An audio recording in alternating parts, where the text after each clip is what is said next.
Paris now, and I am in the 13th arrondissement, and I am sitting here in the apartment of Heather Stimmler. Now let me tell you about Heather. I met Heather in 2016 when I attended a travel writing course in Paris, and it was presented by Heather and Lisa, whom you might meet later this week, so we'll watch out for Lisa as well. But first I want to introduce Heather to you. Heather. Hi. Okay, Heather, my first question will be, where do you come from originally? So I'm originally from the United States, which is rather vague, I know. I was born just outside of Philadelphia, and when I was first grade, we moved to Arizona, which is in the Southwest, nice and warm, and so I did all 12 years of my school there. Right. And then when I wanted to go to university, I wanted to go somewhere that was a little bit more had seasons, I guess. So I ended up, because it was a very good school, I ended up in Minnesota, which is about as un-Arizona as you can get, a lot colder up against I just Canadian met a border. couple from Minnesota. Yes, it's very cold. Although, extreme heat and extreme cold aren't that different, really. It's like, it's the only thing people talk about. It does weird things to your hair and weird things to your car, and it can kill you. So yeah. So I was actually I was pretty good at like adjusting to crazy cold weather. And how long have you been here in France? I came here in 1995 for the full school year. I came as my junior year abroad in college to get away from cold Minnesota. Okay. And I did go back and finish my senior year. So aside from 1 year, from the 96-97 school year, I've been here since 1995. So this will be my 27th year. Wow. France, which as soon as I said that out loud, I feel so old. You don't look it. So. Okay, Heather has got a website called Secrets of Paris. She knows a lot of secrets. And Heather, I want to ask you, when did you start this website? And most of all, why? So I started the Secrets of Paris in 1999. Wow, and there were only 2 other websites in English about Paris. This was really the year when everybody started making websites, but you still had to know how to code. It was before the WYSIWYG. And Secrets of Paris wasn't actually a website yet. It was a newsletter that I sent out to people, and it was based on articles that I had been writing and publishing on the internet. Back in 1999, you could make $25 per article. Wow. Which is basically how much you make now 22 years later. So that's one aspect of the world that has not changed. But I started it because I always wanted to be a journalist, and that's what I trained for. I'd been writing for my school paper in high school, and then wrote for the Phoenix Gazette in Arizona. And I did political science because I thought I was going to be a political journalist, an investigative journalist. And after I graduated from school, I went back to Paris just for the summer. Right. And ended up meeting a lovely British man who I married.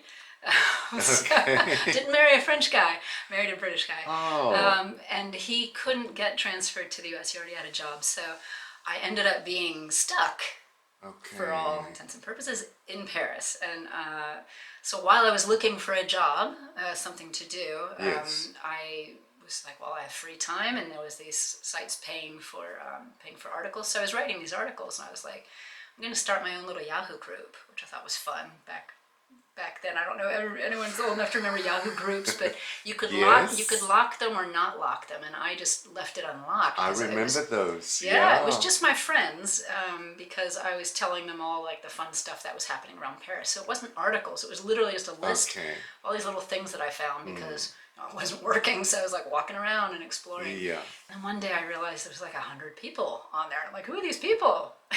And that's how Secrets of Paris started.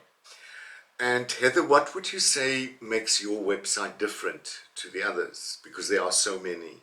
It's a good question, and I hope it's obvious once you start reading it what makes it different. But Originally, I did it because I did back in 1999. There were mostly magazines and guidebooks. So there was these little kind of expatriate magazines and travel magazines. That's right. And I always thought that they were missing an audience. They were missing people like me.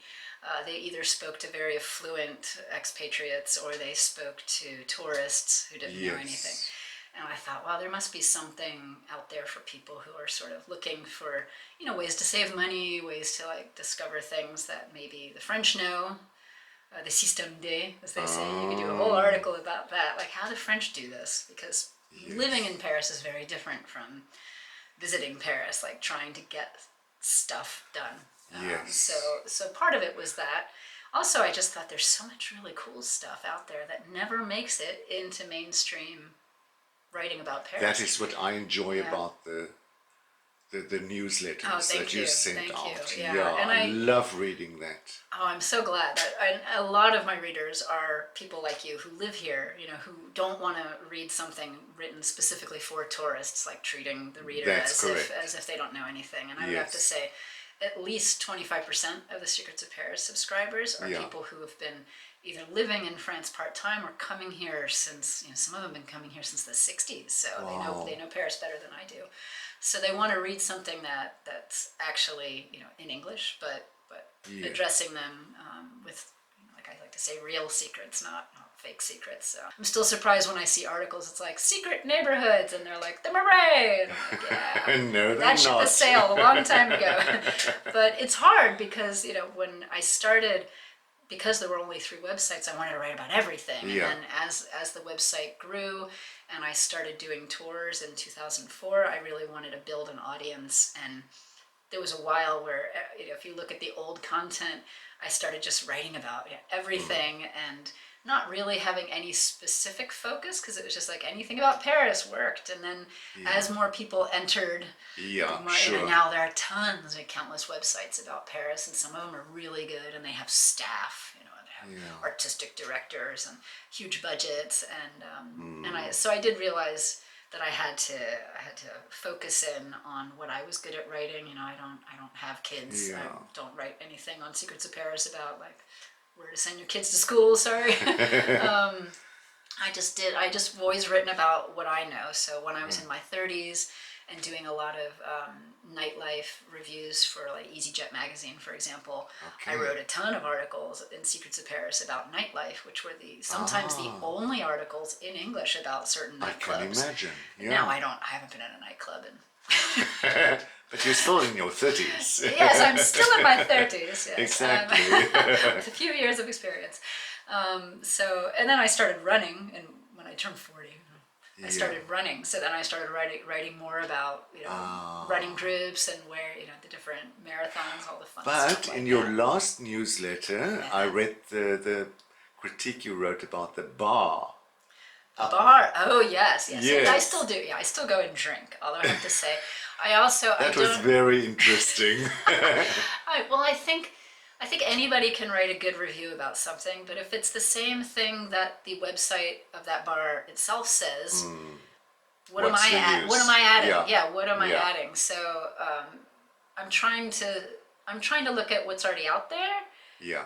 And then go and experience it myself and say, is it living up to what everyone's saying? If it is, there's not really any reason for me to write about it. I could say, I went to it, I thought it was great. I love the remark about the furniture. About Philip Stark's furniture. A little snarky, maybe. But I think that's how I feel. Not all of my friends felt the same. They thought it looked cozy, but I don't know. But I think that's why people stick with it too, because they get to know my personality, so then they know when I recommend something if they're gonna like it, because they're like, okay, I agree or disagree with Heather's taste in X. So it does help to be more, not critical isn't the word, but to be outspoken so that people can self-sort. Of course. Yeah, because you shouldn't try to please everybody, and no. I doesn't think work. That's the secret. Yeah. And over the years, I've really, really tried also, just because of my own personal beliefs, I've tried moving more into promoting things that are sounds very trendy now, but things that are green and environmentally responsible, things that are a little bit more like But that's small. what I like about it. Thank you. You know, it's topical. It's happening now. Yeah. I mean, the last one, you said a lot of stuff that I didn't know about Paris. Well, that makes me happy. Yeah. Okay. Everybody can learn something. And it was like surprising to read things like that. Well, Yeah. and I think that's important because, again, it just, for a while, I stopped giving tours in 2016 because I got a day job doing communications for a nonprofit, which is part of my trying to help the planet. Right. And for a while, the Secrets of Paris started sort of not fading away, but I couldn't spend as much time on it. And on its 20th anniversary in 2019, just before the pandemic, it was like, well, you got to either update this site. It was on an old platform, or get rid of it. And I thought, does the world really need Secrets of Paris? And when I looked around, I thought, there's so much good stuff out there, and it's only in French. Like, and I kept thinking, I'm like, there's a certain websites where I was like, if they ever go with an English version, I'm done. Like, because they're great. But I just kept thinking, I'm like, there's still stuff people aren't saying for whatever reason. Sometimes they're not saying it because it's not very sexy. Like some of my most popular articles are about topics that are just really boring to research and write about and don't lend themselves to beautiful photos. Like how to exchange your money.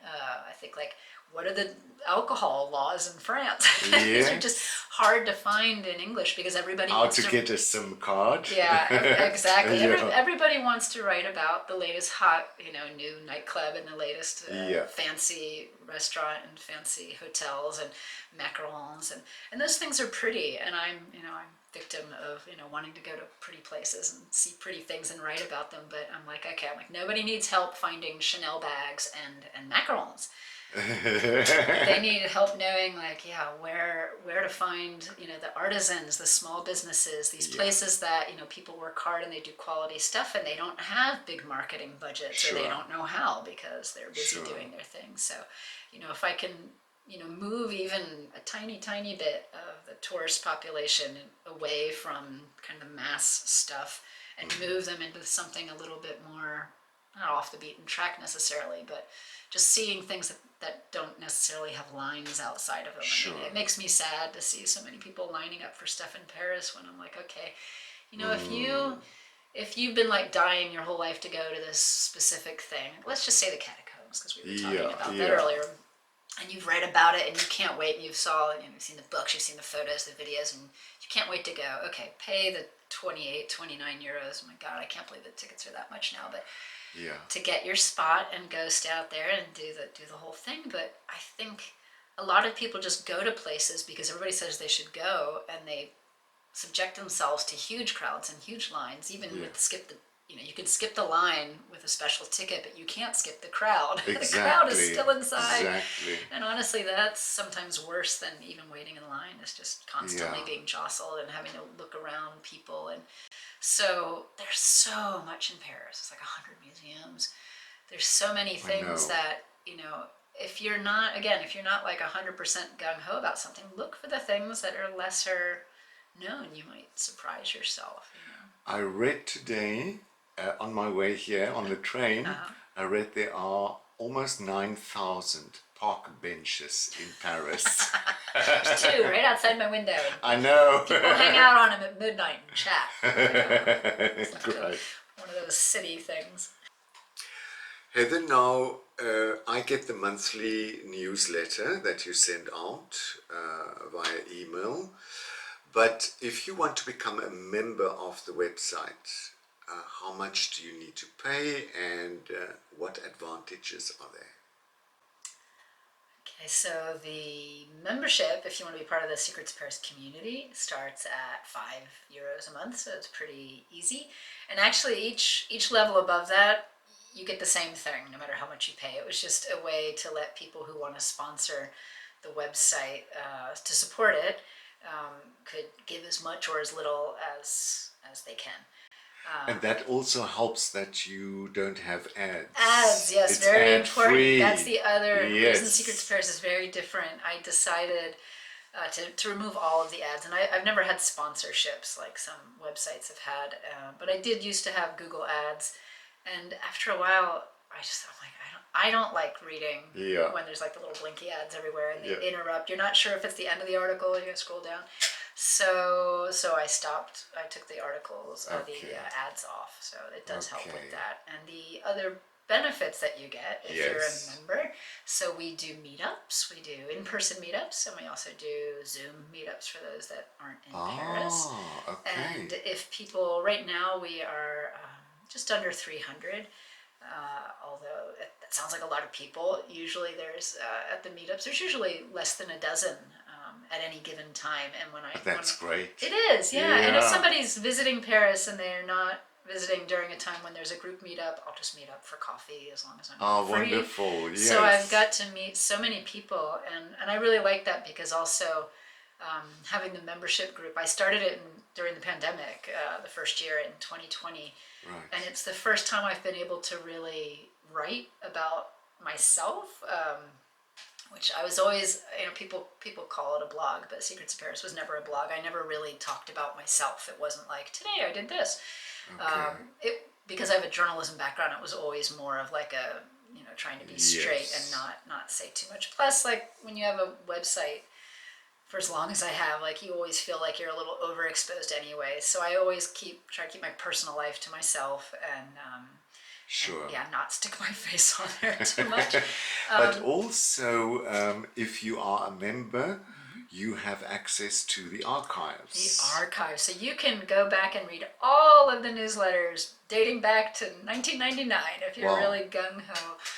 That's so wonderful. Yes, they're fun. They're a lot of fun. But yeah, it's a lot of work for me to send out the newsletter and then to put it on the site to archive it. So I thought that should be a bonus. Plus, I've like you, I make little videos now, and I only share the videos with the subscribers. So same thing. Like I used to also not write about my vacations in France because I'm like, especially when I was working full-time in tourism, I'm like, when I'm on vacation, I'm on vacation. I know the feeling, yes. No better way to ruin your vacation than to constantly be writing down prices and taking photos and waiting for the perfect shot and annoy your entourage. So now, especially, again, because we started I say we, so my partner, Fred, who's Parisian, who, again, like never mention him to the regular Secrets of Paris, but the members now all, I think, love Fred more than they like me. They're always happy to have him and his kids, and sometimes even his parents. I think my viewers like my friends more. Well, I think everybody likes to see quote unquote an authentic Parisian, authentic French person. Yes, it definitely adds something a little bit more to it. And Fred, he loves doing it too. He loves coming up with ideas. Oh, that's nice. So he's like, oh, you should film this for your readers, and I'm like, yeah, only if you narrate it. And it's fun to hear his English too. Okay, Heather, I want you to tell us, what do you think is the biggest secret in Paris? Yeah, I guess the answer that you don't want to hear is like, that depends on who you are, because something that's a secret to to a tourist might not be a secret at all to the locals. But for me, it's not a thing. It's more the biggest secret is the way to find the secrets, and the way to the biggest way, even despite how much you think is online. Everything seems to be online. There are billions of hits for Paris. The biggest secret of Paris is that I find almost all of my really good tips walking around Paris, and not just walking around. That's important, but this is like where you find is looking at pieces of paper stuck on a wall, like on a shop window, on a post, on a notice board on a park, just all those things that are, the French in a way sometimes are very old-fashioned still. They'll still print stuff off and put it on a wall, and it's not on their website. It's not, and I find stuff like that all the time. I'll be just walking down the street and I'll see something, and I'm like, and I'll take a photo of it with my phone, and then go home and like look it up, and I'm like, oh, this is actually really cool. I'm gonna try and find some of those. I find stuff like that all the time, and I know you and I are going somewhere fun this weekend, and I've been there many, many times before, but I know that every time I go, especially there, I'm going to be walking around and find something, probably a little notice, that it won't be something that I would have seen otherwise. So I do think, like, if you're looking for secrets, just keep your eyes open and get off your phone. Okay. Okay. Where are we going? You want me to tell you now? No, let's keep it a secret. We're going to the biggest something in the world. Okay. Let's leave it at that. Yes. Heather, do you mind if I show some of your interior to the people? My little eclectic artwork. Yeah, I love it. Has a theme. Okay, let's see if the viewers can pick up the theme. Okay.